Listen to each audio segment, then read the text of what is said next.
এই সরকারের নয়, কারণ এটা একটা ইন্টারিম গভর্নমেন্ট। চ্যালেঞ্জ কিন্তু আপনাদের সামনে, কারণ সামনের দিকে যে সরকার আসছে সে সরকার আপনাদেরকে তৈরি করতে হবে। সেই সরকার জাতীয়তাবাদের তারেক রহমানের নেতৃত্বের সরকার তৈরি হবে। সেইখানে আমরা যেন দুঃখিত, আমরা যেন সর্বক্ষেত্রে, বিশেষ করে প্রযুক্তির ক্ষেত্রে আমরা যেন সবচেয়ে বড় ভূমিকা রাখতে পারি, অবদান রাখতে পারি এবং নেতৃত্ব দিতে পারি, সেভাবে নিজেদেরকে তৈরি করতে হবে। একটা অত্যন্ত কঠিন সময় পার করছি আমরা। এই সময়টা একটু সতর্কতার সঙ্গে আমাদেরকে অতিক্রম করতে হবে।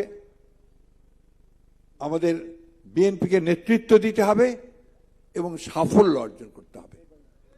আজকে ইন্টারিম গভর্নমেন্ট, প্লিজ, আজকে ইন্টারিম গভর্নমেন্ট তা আমাদের সমগ্র বাংলাদেশের, বিশেষ করে ছাত্র জনতার সমর্থিত, তাদের দ্বারা এই সরকার গঠিত হয়েছে।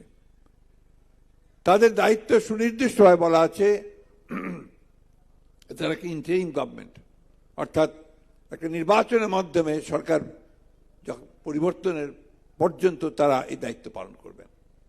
এবং ছাত্র জনতাই তাদের উপরে সেই দায়িত্ব অর্পণ করেছে যে তারা কতগুলো মৌলিক বিষয়ে যে সমস্যাগুলো আছে সেই সমস্যাগুলোকে দূর করে সংস্কার সাধন করে একটা উপযুক্ত সুষ্ঠু নির্বাচনের পরিবেশ তৈরি করে দেবেন। তারা কাজ করেছেন, কাজ করে চলেছেন, আমরা তাদেরকে সমর্থন দিচ্ছি। কিন্তু একই সঙ্গে কথা খুব স্পষ্ট করে আমরা বলতে চাই যে বাংলাদেশের মানুষের মূল যে আকাঙ্ক্ষা, সে আকাঙ্ক্ষা হচ্ছে একটা গণতান্ত্রিক রাষ্ট্রের, একটা গণতান্ত্রিক সমাজের। সেই আকাঙ্ক্ষাটাকে বাস্তবায়িত করতে আমাদের যে সমস্ত সমস্যাগুলো সৃষ্টি হয়েছে সেগুলোকে দূর করতে হবে। তার বেশি কিছু করতে গেলে সময় যত বেশি যাবে তত বেশি সমস্যা তৈরি হবে।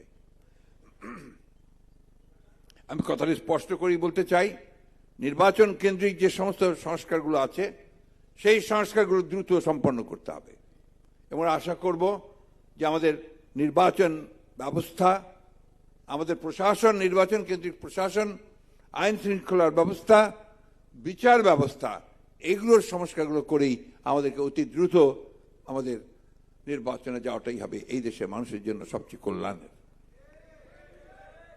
আমরা একটা জিনিস আমাদের নিজেদের মধ্যে আনতে হবে।